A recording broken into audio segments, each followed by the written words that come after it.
It's time for today's travel and cruise industry news. With the latest from travel and cruises around the world, here's your host, Chillie Falls.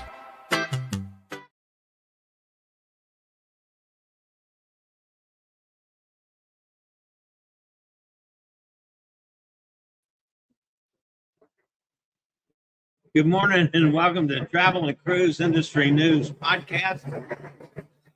I'm having difficulty with signal this morning, so we got absolutely no guarantees on the show today.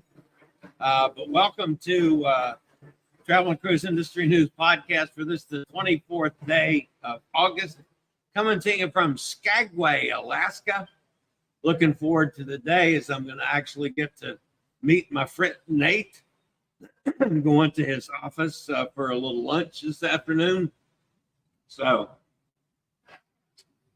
And we are sitting at the pier in Skagway right next to, that's Disney, which Disney ship is up here? Wish, I think. Anyway, Disney ship right next to us. Can't see what ship it is.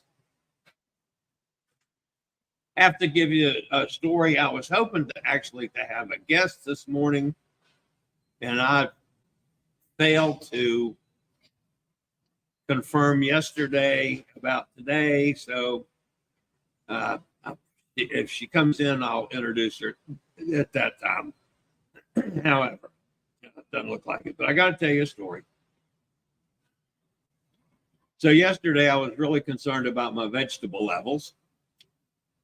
So I ordered a Bloody Mary so I could get the vegetable levels up where they're supposed to be. And I sipped on the Bloody Mary and I enjoyed it. And I got down to the bottom, and of course I had 2 olives and the celery, and I munched on a little celery. I'm not a big celery fan, but it had 2 big stuffed olives in the bottom of the glass. So I had eaten one of the olives, which was stuffed with a pickle. All right. Oh, well, that was fine. That went along with getting the levels up. The second olive was stuffed with what I thought it was a piece of pimento, even though it was a big olive. So I just plopped it in my mouth and started chewing away. Well, it wasn't a pimento. It was a holy hell hot pepper in there. My eyes are still watering from that pepper yesterday, and it took 6 hours to get my breath back. So if you ever have a Bloody Mary, folks, make sure you know what's stuffed in the olives before you eat it. Just a little word of advice. All right, we do have a little bit of news this morning. Again, it's not been the greatest time for news other than weather. Could we have 2 hurricanes at once in the Atlantic? It's only been done twice, folks. 1959 and 1933. It's possible. Celebrity has some cancellations. New Statendam's a legendary voyage. I was on the New Statendam last year. Lovely ship, one of my favorite ships. Galveston eyes the 4th terminal, and Serenade in the Seas cruise canceled for a charter. And lots more live here at 11 o'clock this morning. All right, guys, today is National Waffle Day. I haven't seen waffles on this ship. I haven't been to the main dining room for breakfast. I just grab it in the buffet. I've seen French toast and I've seen some pancakes, but I don't think I've seen a waffle. So I don't know if I can celebrate National Waffle Day or not. Maybe I'll have French toast after the show. That would be close, sort of. I mean, it's cooked roughly the same way and it's got syrup. So that's as close as it gets. If you're listening via the podcast, welcome aboard. You can always access the podcast via my blog, which is accessadventure.net, or wherever you get your podcast from. All the big guys Just search for travel and cruise industry news, and up pops the Fat Travel Guy. Anytime that you're listening to the podcast, if you ever want to jump over to the video feed, all you have to do is go to the description of the podcast, and there'll be a link so you can do just that. If you want to check out any clips or pictures or interviews that we might be doing that day.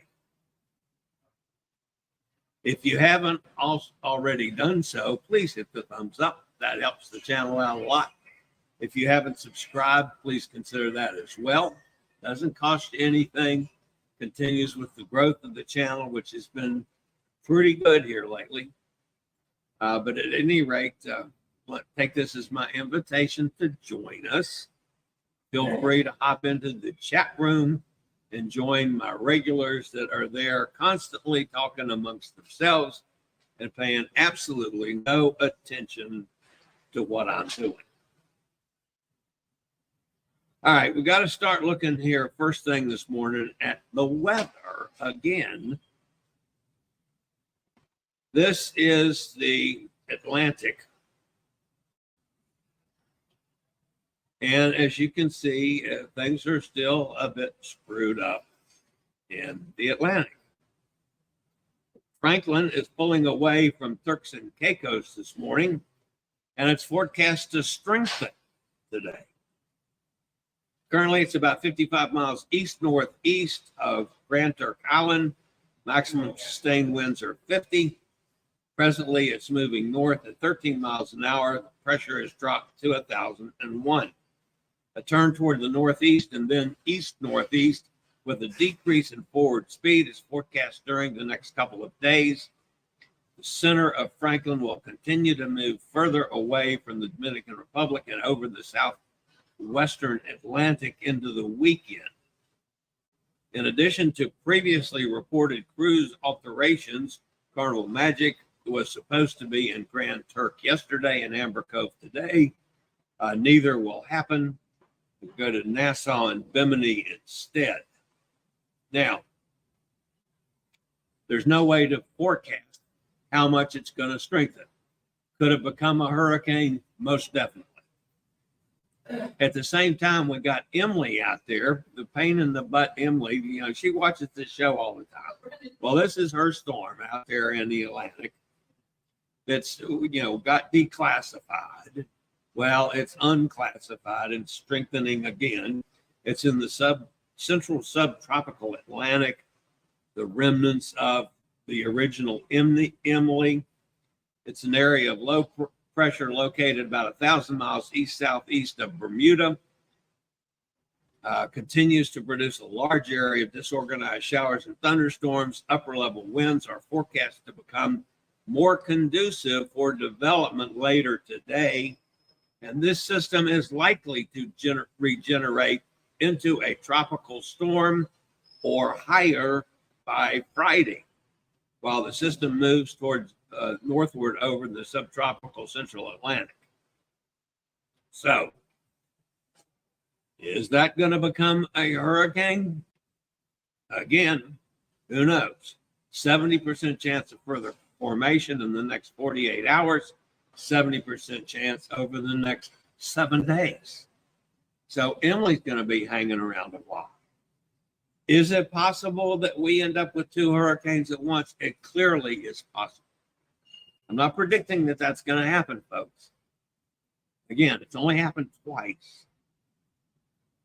While I am a proponent and a believer that much of our cycling weather patterns are being influenced by global warming, this is clearly not because of global warming, because it's, it happened in 1933 and it happened in 1959. It's just a weird set of circumstances that may be exacerbated some by global warming. Anyway, also in the Atlantic, in the East Tropical Atlantic, you got disorganized showers and thunderstorms continue in association with an area of low pressure located several hundred miles west of the Cabo Verde Islands. Despite marginal environmental conditions, slow development is possible. That's right in the trough. And the low could become a tropical depression by the weekend while the system moves west-northwestward, talking about 20% in the next 48 hours and 40% for the next 7 days. As it comes across the trough, who knows what's going to happen. Then in the northwestern Caribbean Sea, an area of low pressure could form in a couple of days over the northwestern Caribbean Sea. Some gradual development of this system is possible over the weekend and early next week, and a tropical depression could form while it moves slowly northward across the eastern Gulf of Mexico. 10% chance in the next 48 hours and 40% for the next 7 days. So clearly, the Atlantic is in the developmental stage of the system. It's been more active in the Pacific, and all of a sudden, we've got 2 new areas to watch in the Pacific. So in the south of southern Mexico, a broad area of low pressure located several hundred miles south of the coast of southern Mexico is producing some disorganized showers and thunderstorms. Environmental conditions appear favorable for gradual development of this system, and a tropical depression is likely to form within the next couple of days. They're talking about 50% chance in the next 48 hours, 80% chance in the next 7 days. Then in the central East Pacific, showers and thunderstorms are showing signs of organization and association with another low pressure system located well south of the southern tip of Baja California. Environmental conditions are expected to be conducive for development of this system also. And a tropical depression is likely to form by the weekend, while it moves west-northwestward over the central portion of the tropical eastern Pacific. 40% chance in the next 48 hours, 60% chance over the next 7 days. And folks, can I tell you how tired I am of talking about weather already? And we still got what? 6-8 more weeks of this crap? Wow. All right, be on your toes, folks. That's all I can say. I'll be back with a couple more stories after a quick break from one of our network sponsors.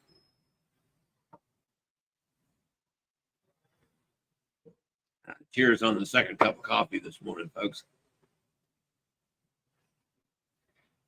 All right, the first story today has to deal with Celebrity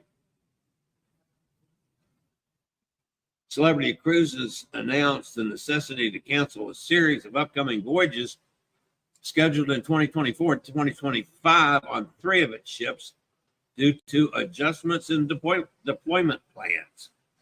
While these cancellations might pose an inconvenience to guests, the Royal Caribbean-owned company is committed to rectifying the situation by providing substantial compensation. They might call it substantial compensation. I never do. Specifically, the maintenance schedule for Celebrity Apex has been rescheduled, resulting in the cancellation of the following cruise departures: the 9th of November, 2024, which is a 12-night transatlantic, the 21st of November, which is a 9-night Caribbean cruise, and all sailings between the 8th of March and the 26th of April in 2025, which are various Caribbean cruises. Celebrity Constellations deployment in 2025 has been modified as the ship is now set to be home porting in Tampa. Consequently, all cruises scheduled from the 11th of January to the 3rd of April of 2025 have been canceled, except for one departing on the 1st of March. While that's not canceled, who knows? The canceled sailings will be substituted with the newly devised itineraries. Interesting that Constellation's going to be in Tampa. Celebrity Equinox entire 2024-2025 South America season has been replaced with Caribbean deployment. We talked about that last week.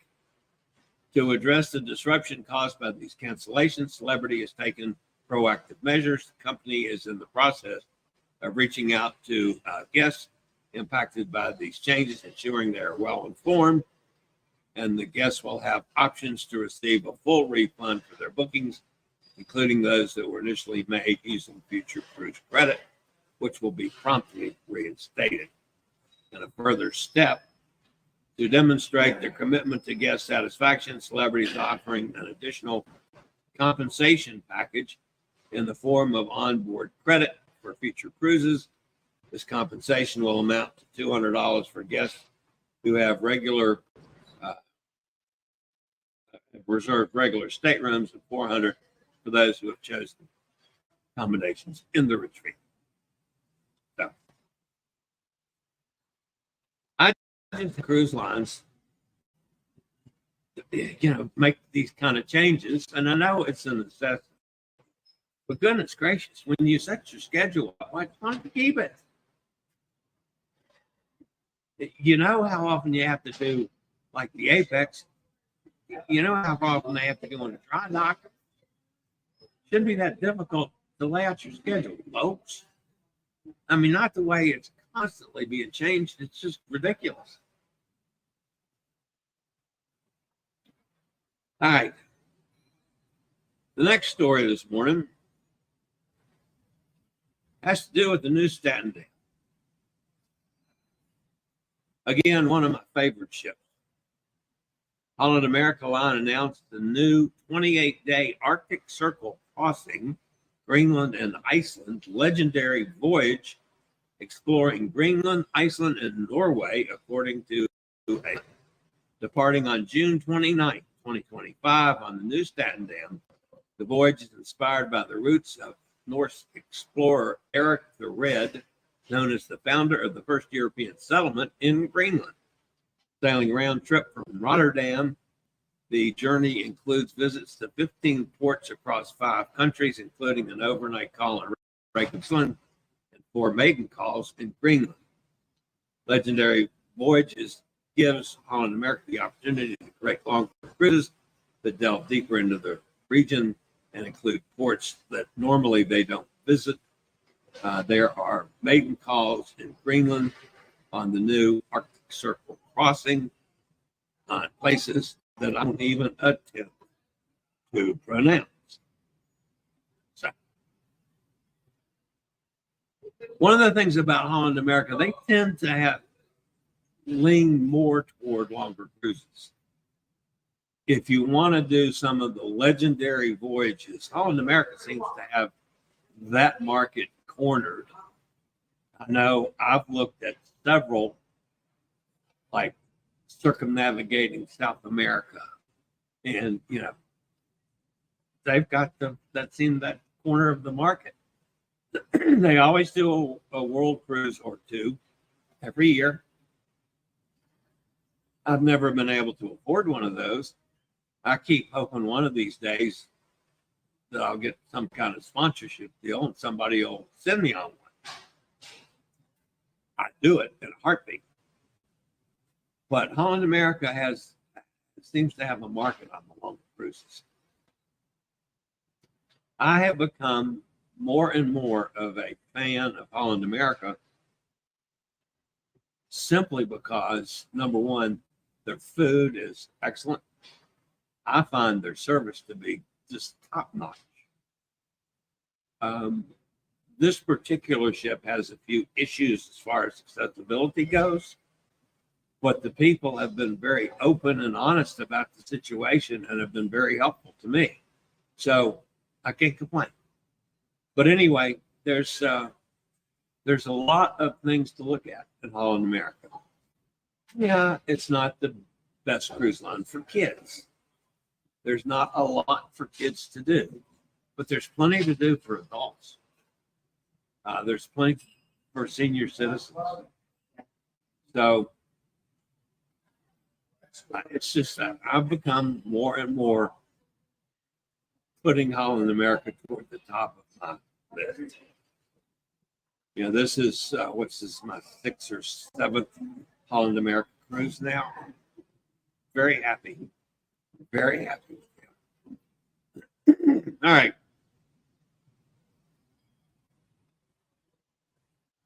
Down in Galveston, Texas. This is probably the biggest growing area in our cruise world right now. The Galveston Wharves said in a statement that it's continuing negotiations with MSC and Norwegian to develop a 4th cruise terminal. Roger Reese, Galveston Wharves Port Director and CEO, says we're excited about the huge potential of this mutually beneficial public-private partnership.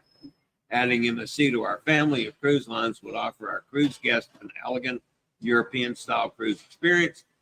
It would elevate our status as the top U.S. cruise home port, boost the region economically, and allow MSC to reach a new market of millions of cruise passengers in the central U.S.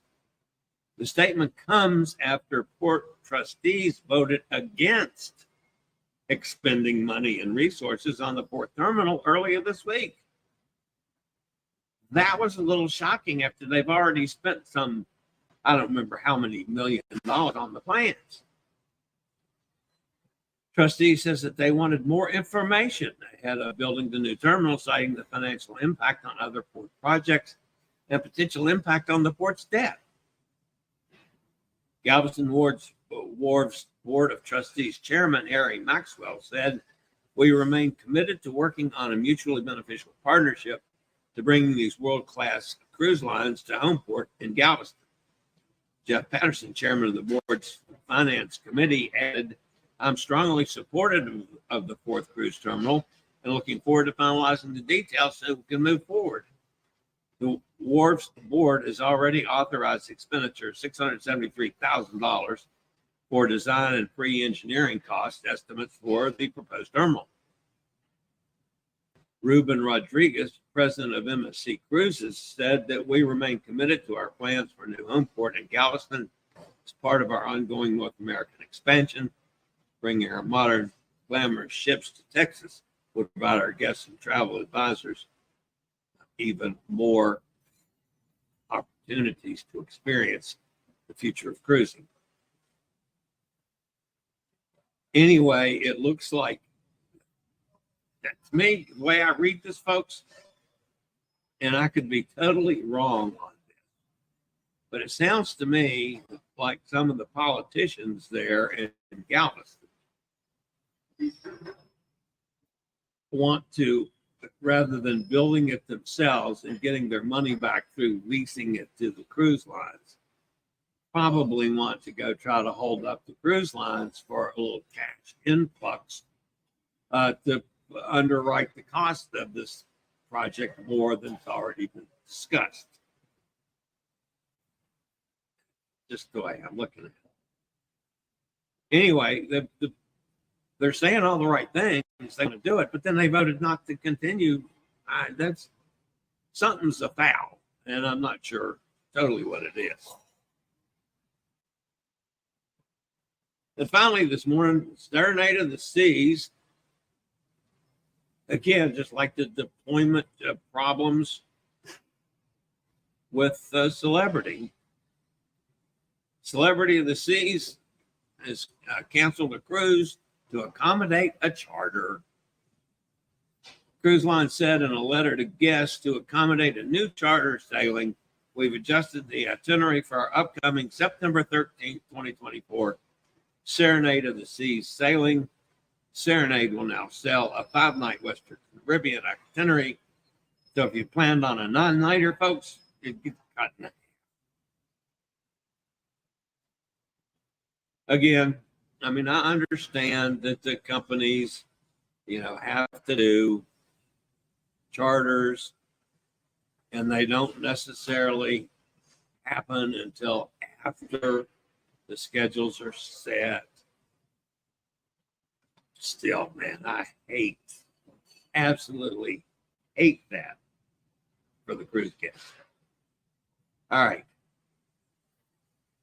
I wonder if I ever got a message. No, I didn't get a message from my guest for today, so I must have screwed up on that one. All right, let's go over and see who's in the chat room. Then I'm going to go visit my buddy Nate. Have a little lunch with him today. Mike's with us. Hi, Mike. Gretchen's here. Hey, Gretchen. How's things out? No, there's Dennis. Hey, Dennis, good to see you, my friend. Stream quality is good. Only here. This is the one place on this ship that I seem to have a decent quality stream, and it's remained reasonably consistent. In my cabin, it sucks. I wouldn't even attempt to do a stream from my cabin. It's awful. I sometimes can't even stay online long enough to write a story. Disney Wonder, that's correct. Disney Wonder is the ship that's up here. It's right next to me. Robin's with us. Says, good morning from Mazatlan. Well, I take it that there's not any major damage down there, at least you're landing there. I'm still interested, Robin, as to what the situation is going to be like going through the canal. I keep getting reports that they got all this traffic stacked up in the canal, and I'm sure cruise ships have a little, get preference on going through there, I think, but who knows? It's going to be interesting that you make it through there on schedule, Robin. But at least I'm glad you have avoided any further weather and you're actually on the boat. Of course, Robin and Kenneth are sailed out of Los Angeles and had that lovely tropical storm while they were in Los Angeles. And they're sailing down the Mexican Riviera, going through the Panama Canal and sailing all the way up to New York, which is just I think it's a great cruise. Elizabeth is with us down at Cozumel. I was just talking about you last night, Elizabeth. Buenos dias from what looks like a not so sunny day here at Cozumel. Well, yesterday we had an absolutely lovely sunny day. And today here in Skagway, you still can't see, but about halfway up the mountain.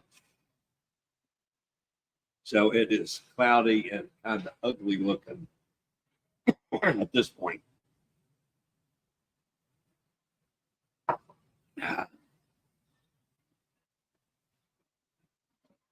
Drink milk to alleviate the heat from hot peppers. Going to be a hot day here, Robin says. I can eat a whole jar of those chili stuffed olives. I prefer that over a waffle day. Yeah, but you like things a lot hotter than I do, Elizabeth. I like spice, but I don't like it where it brings tears to my eyes. And that pepper yesterday did that. And Dennis, when I ate that olive, hell, I don't even know if I could have found milk on this. But it was a hot one. Oh, my goodness.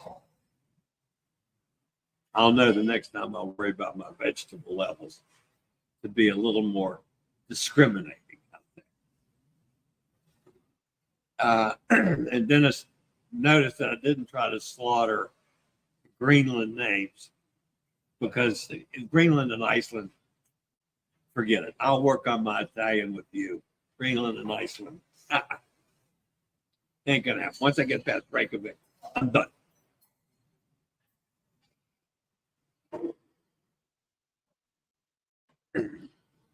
Ken and I are going to go into Mazatlan for a bit. I've always liked Mazatlan. The first time I was in Mazatlan, now this is going back a number of years ago, remember. This was back in my Carnival days. In the late 70s, early 80s, I can't remember the first time I went to Mazatlan. But the captain of the ship, when we landed at Mazatlan, got on and says, okay, folks, I'm going to issue a warning here. I do not suggest that any of you go to Senior Frogs because people tend to not get back to the ship in time. to sail because they make extremely big, strong drinks. So, of course, 6 of us got off the ship, rented a van with a driver, and had him take us to Senor Frogs. And back in those days, you got a great big schooner kind of drink with 7 shots of liquor in it.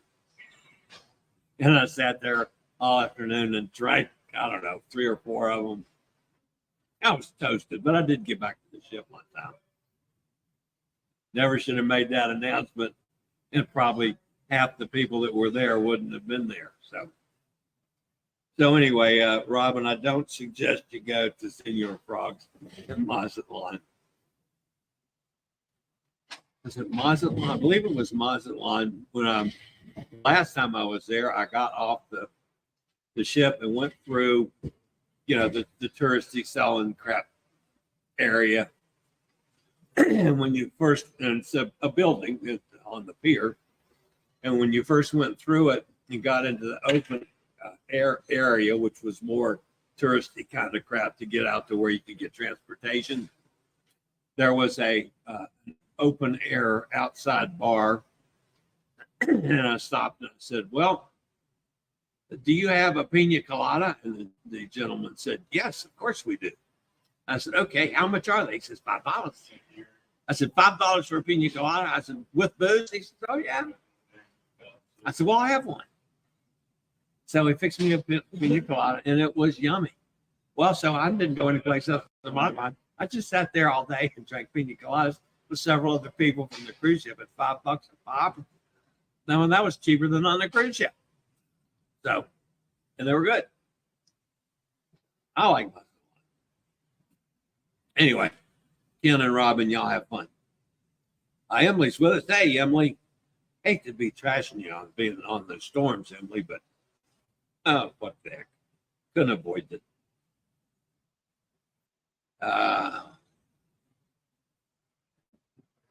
Emily says, "Welcome to Robin."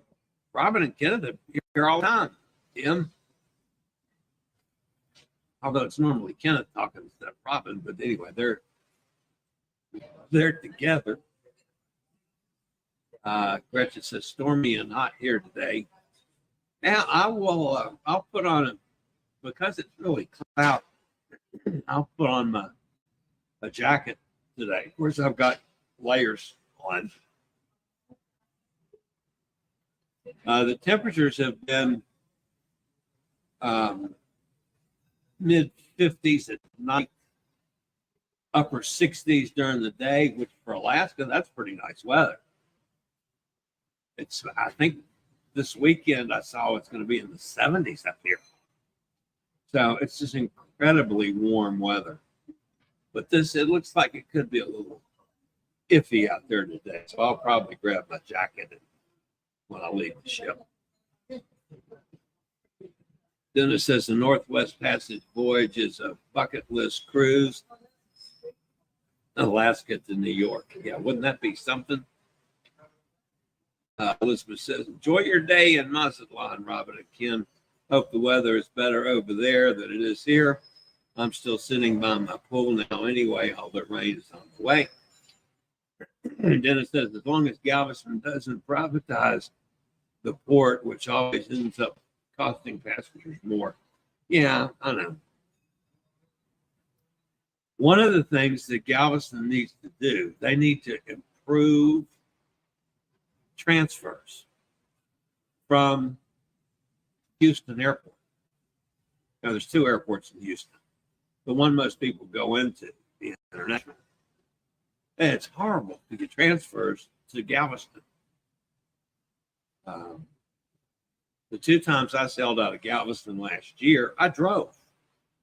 Well, from Virginia to Galveston, Texas, that's a hell of a drive. But still, that's the way I did it. As a matter of fact, I did 2 or 3 cruises in Florida, got off them, drove to Galveston, and did 2 more out of Galveston, and then back to Virginia. And then the next time I went to Galveston, I drove from Virginia to Galveston.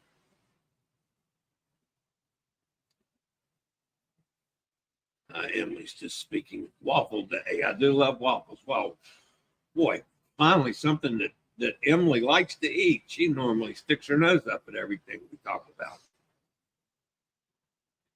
Dennis says Greenlandic is not one of my languages. I'm not sure anybody speaks Greenlandic. So, senior frogs eye roll. Yeah, I know. I still go to one every now and then. You know, I do like, again, I've had a long history of not being able to do excursions. The first two ports, Ketchikan and Juneau yesterday, I got off on my scooter. One, I had to do some filming for Scooter Ramp. Okay. So I had to do that on the scooter, which means I couldn't do any excursions. They don't have the accessible vans like I used to get to the port in Vancouver. But today I'm gonna get off here in Skagway with my chair because I'm going to Nate's office and that'll just be handier. And I want him to see what we'll be dealing with next week for the two big excursions that I'm doing. So there's some method in my madness. So I'll be in my chair today.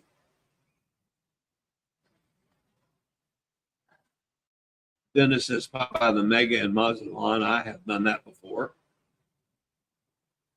Emily says, ooh, my bad. I didn't know who Robin. Oh, okay. She didn't realize Robin was the other half of Kenneth. Oh, yo, Brooklyn in the house. Hey, Eddie. Good morning, late, but finally here. No, it's always good to have you, Eddie. All right, guys, that's going to wrap me up from Skagway, Alaska. Of course, I'll be back here next week on Skagway Day next week when I'm on the Princess ship. It's the day we're going to go up to see Michelle Phillips and the puppies. So, looking forward to that. I'm looking forward to my 3 days in Anchorage to roll around Anchorage. So I posted a general story on the blog this morning about Juneau, very general in terms, but accessibility of Juneau, which is pretty decent. I'm going to do a more specific piece on my experiences in Juneau yesterday and why I couldn't do things like go to Tracy's Crab Shack or the Red Dog Saloon. Yeah, I'll tell you why.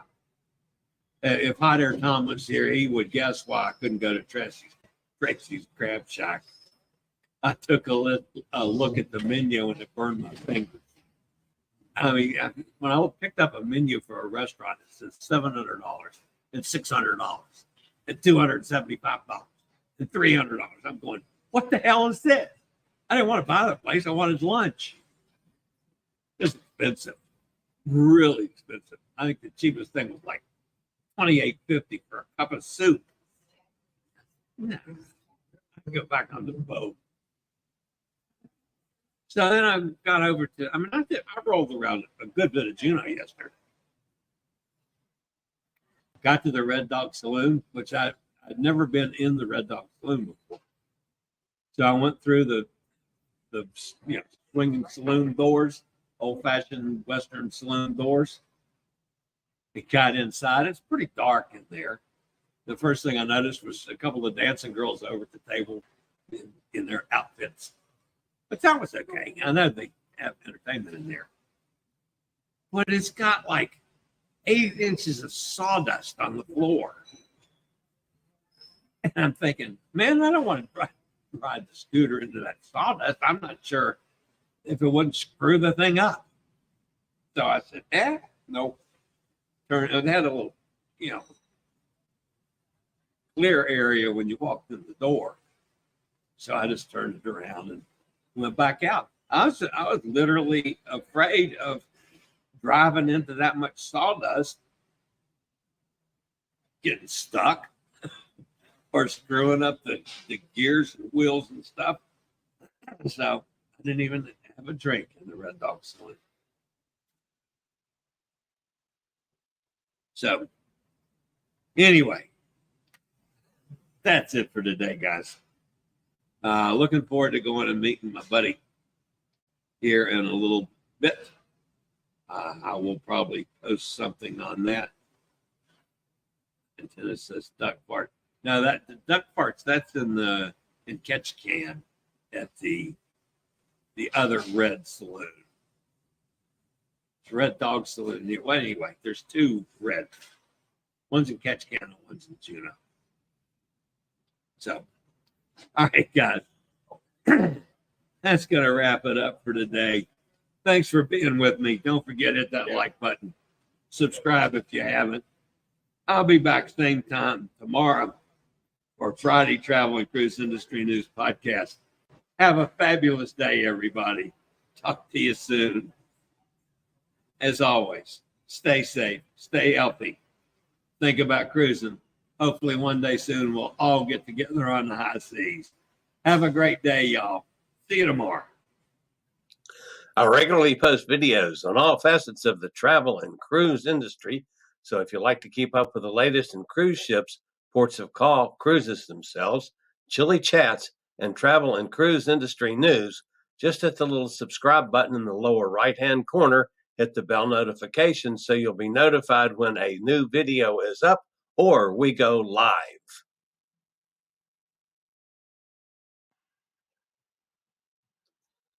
This video was produced by Chillie's Cruises.